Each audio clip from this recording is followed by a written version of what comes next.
This is the ShiftShapers Podcast, connecting benefits advisors with thought leaders and entrepreneurs who are shaping the shifts in the industry. And now, here's your host, David Saltzman. There are a number of areas in our business that are very well served. There are also a number of areas in our business that really aren't very well served. And those areas, at least some of them, are becoming exacerbated by our aging population and by boomers like me aging out and such. And that area involves dealing with federal benefits like Social Security or Social Security disability, or even some of the ins and outs of Medicare that aren't within the purview of, your normal Medicare expert who's client facing. And because, God bless them, it's government, they can make anything complicated, and they have, which means that you need a guide. It's like climbing Everest. You don't do it without a guide. And we found a guide, and we've asked him to be on the podcast, and we'd like to welcome Frank Cardenas. Frank is co-founder at FEDlogic. Welcome, Frank. Oh, thank you, David. Thanks for having us. Really good intro. I love it. That's exactly we're a guide. We're the Sherpa. We are the Sherpa. Absolutely. It's a pleasure to have you here. I think it's important, a little bit about your background and how you kind of got to talking about these kinds of benefits, I think would be useful. Yeah, absolutely. Well, I think for me, it's very personal as much as it is professional, having worked for the federal government for almost a decade. But from the professional side, I think it really just kind of really showcases why I do this every day. But my sister, my one and only sibling, Alex, she was born with a severe mental disability. But when she was born, she seemed what they would call back then a normal-looking baby. But because we're almost Irish twins, my parents started to see that the baby, me, started to surpass her in pretty much everything from walking and talking and stuff. So that's when they approached their doctor and said, it looks like your child has a cognitive disability. And then after some testing, they found out that she had a very severe mental disability, and to this day she is dependent on my parents. She won't be able to work. So we lived personally what it is to have a child with a disability, what benefits she could receive through my father's factory employer. And then now, when she became an adolescent into adulthood, we fumbled through the process of understanding what federal benefits she would be able to receive. And it really just led me into wanting to know more, wanting to help other families in the same situation. So I went to law school in Nashville, Tennessee, and then I wanted to do public benefits. So I went to work for the federal government. I went to work for the agencies that recruited me was Social Security Administration and Medicare. And that's where I got my professional. So it kind of all tied in, me just wanting to help my family, help other families, and then me getting almost 10 years worth of education through Uncle Sam. But that's like you said, the federal government, really, they want to help. It's just that there are so many regulations. It is so complex. And agents, they take an oath to help, but they're under the same restrictions that they can't go too deep with you. They can only answer the questions that David knows to ask. And if you don't ask the right questions, you may miss out on some benefits. And because of that, I just saw time and time again that families were missing out on a bunch. And I give credit where credit's due, David. It was my wife who had the idea of starting FEDlogic, and she said, "Well, let's bring some logic to the federal government. Let's bridge that information gap, and let's strike off on our own and see that we can, if we can help families the way you've always really wanted to help them, which is sit down with them, give them unlimited amount of time to ask you questions. You ask them questions, having the knowledge base from the inside on what they should be able to receive, how to maximize it, and then look at all benefits, right?" And that was just the simplicity of it, just wanting to really help. What we started to realize is that not only were families really missing out on a lot, once we started to really dive deep in with them, they needed practical help. And that's where we really shined, is that not only am I going to teach you, David, about, hey, yes, you are getting close to your retirement age, but did you know how to get it done, how to file these benefits? So that's what we're all about, and now we have a team of federal experts from all federal and state agencies that deal with benefits to help families across America. That's our story. It happens to all of us. I think, having been in the business for a long time and being a student in the business, that I was, fairly savvy. And I was also a DI dork. I guess I'll always be a DI dork.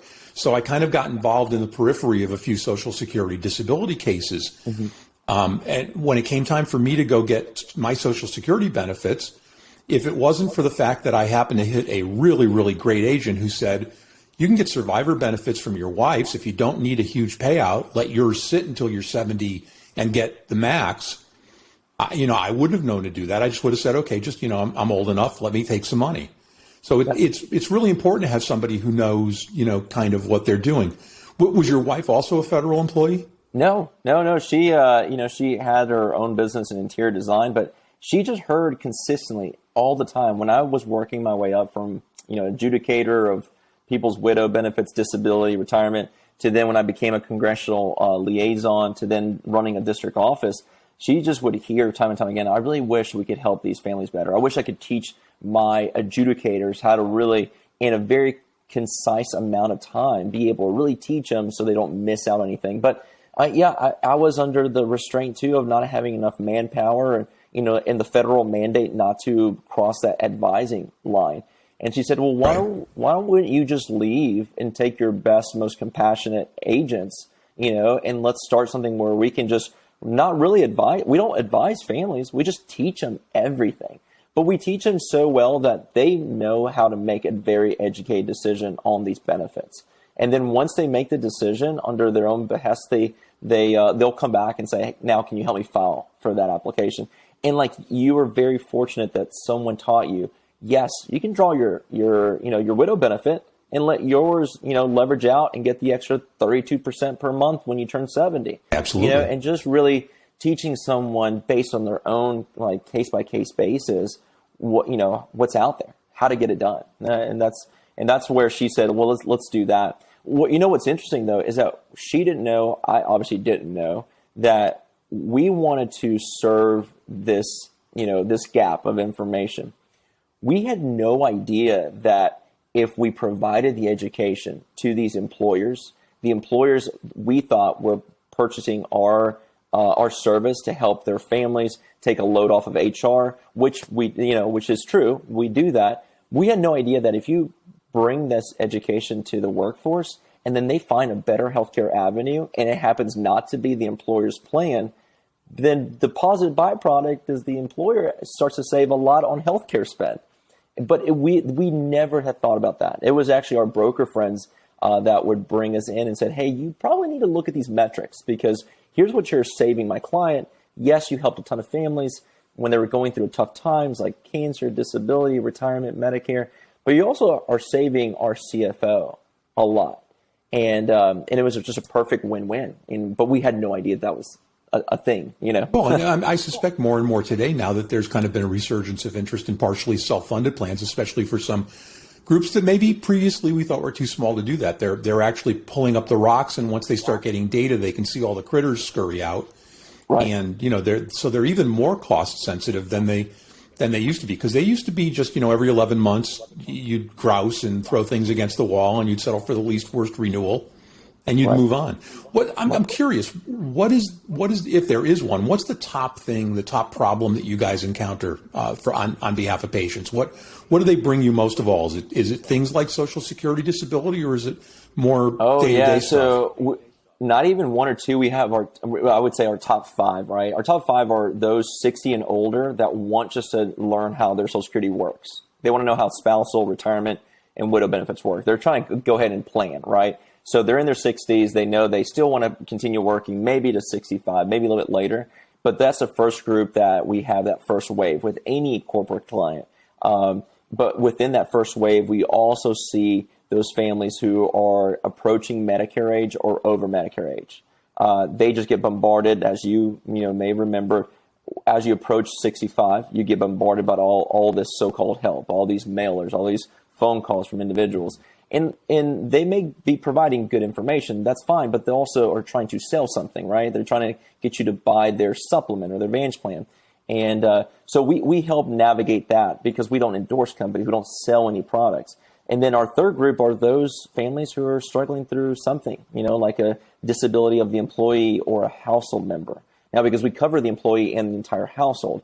So if there's someone in the house that got diagnosed with autism or got that now has cancer. We're going to help that family walk through the whole process of Social Security disability and maybe any other programs that they may have at their disposal.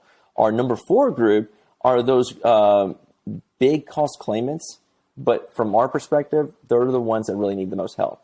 So we're talking about what happens when you have a child born prematurely. What is there that we can help a family with? What happens when you get the diagnosis that you have end-stage renal disease and you're about to start dialysis? Those are big cost claims for the employer, but does the family know that there are actual carve-outs through federal government benefit health insurance that can help them? So all these benefits we all work and pay into. It's just there's no one out there really advocating and teaching, mostly because really what's the gain there, right? But for us, it was more about compassion and meeting a family where they were and teach them, And then, of course, our 5th group that calls in the most are those wanting to know about, hey, what's going on with the federal government? I hear about stimulus. I hear about unemployment benefits continuing and anything that's happening in the federal sphere of things, But those are the top 5 that we hear about all the time, And obviously those top 5 are, yes, the ones that drive up the most in healthcare costs. But from our perspective, our experts are just, there because those top 5 are the ones that need the most help. Well, end-stage renal disease is a great example of how the government, in its zeal to help people, can make calculus out of arithmetic, because the rules around that are insane. Right. And yet those are the rules. And, it's when do you transition off an employer plan? When do you start becoming eligible for federal benefits? What's covered? What's not covered? It really is arcane and difficult, even for intelligent folks, to kind of sort all the way through. And frankly, if you're in the middle of ESRD, you're not wanting to take time to plow your way through all of that stuff. So, right. Having a guide is important. Question for you, though. Back when I was actively practicing in the DI arena, there was a stat, I presume it was true then, I don't know if it's still true now, that about 2/3 of initial Social Security disability claims were denied. Is that still the case? And do you find yourself getting involved in advance, or do folks come to you more when they get that denial letter, that decline? Oh, no, we teach all our corporate clients that when something goes wrong, when a family needs us, call us immediately, So if they go off on FMLA, all the HR individuals, they want to help, right? So they say, hey, remember to call the experts at FEDlogic. They'll teach you everything you need to know. So we want to capture from the front end, because the statistic is still out there. Yeah, it's close to 80% of denial rate without someone helping you, right? Now, of course, our statistic is a lot lower, but we're not going to guarantee that you're going to get approved. But the main issue is having someone that used to work within Social Security, used to work alongside medical examiners, to teach you exactly how to fill out that application, how to properly, put your diagnosis in. And as a public service announcement, David, your listeners need to know, when you file for disability, just putting at the top you have stage 3 breast cancer, that alone won't get you approved sometimes. And it baffles people's mind how you can get denied with that kind of diagnosis. But it's all about providing all of your medical conditions. You're not just going through, stage 3 breast cancer. You're probably also going through the after effects of radiation and chemo and your side effects from your medications, and making sure that all that's filled out, because it's a coding mechanism, right? You put all these diagnoses in, and the system, not an actual employee yet, will actually scrub what you typed in, and it's going to go look for it in your medical records. And that's what we teach families, is how to get that done. Because the practical is sometimes half the headache, right? Sure. Well, and that's funny, because that's oftentimes the case with a regular old DI application when somebody isn't ill. Some brokers who practice DI get their apps turned around in 10 days or 2 weeks. And other brokers go, I don't sell this stuff because it takes 2 months to underwrite it. Well, it takes 2 months to underwrite it because you didn't give them all the information that they need. Right. Because underwriting that risk is different than underwriting a life insurance risk. So, it's your point's very, very well taken. I know you mentioned that you work with advisors. Do the advisors offer your service as an adjunct to what they're doing? Do they just bring you in? What's that go-to-market mechanism look like in your case? Yeah, so we teach, brokers across America, advisors, consultants, you name the name, and they interchange it. But we teach them what we're doing, the why behind it, and then the story about FEDlogic, and then they go present our service to their client. Typically they're going to be, bigger operations, at least 250 employees or more, but they bring us forward and say, this is why this is good education. This is a good resource for HR. And on top of that, there is a return on investment. You put us in and then you're going to get ROI, and typically it's going to be 7 to 1 or higher that first year, but it's only because you did the right thing, So our biggest thing is, teach, the consultants on what we're doing so that they can bring it to their client, and then that client says, okay, this is a good thing for the employees. It's also a good thing financially for us to do. So that's how we've been promoting it and teaching, them about the why behind it. And it all kind of makes sense, And without getting into actual numbers, because that's not our purpose here today, but you're a per family per month kind of a charge? So it's a PEPM model, but we keep it very simple. And, we're not trying to sell it here, but we want to make sure that everyone has it, right? From the executive down to warehouse worker, from, the employee and their entire household. The way that we structure is that even part-time employees, we want them to have a service. Do we charge for part-time employees? No, because typically part-timers don't have access to the health insurance to their employer. But it is also the right thing to do for us to teach those families. And then the other thing, too, that my wife developed when we first started is that, hey, if an employee has to walk away because of cancer, because of whatever reason, termination, or just their own volition, then we're going to cover that family for 24 months after the fact.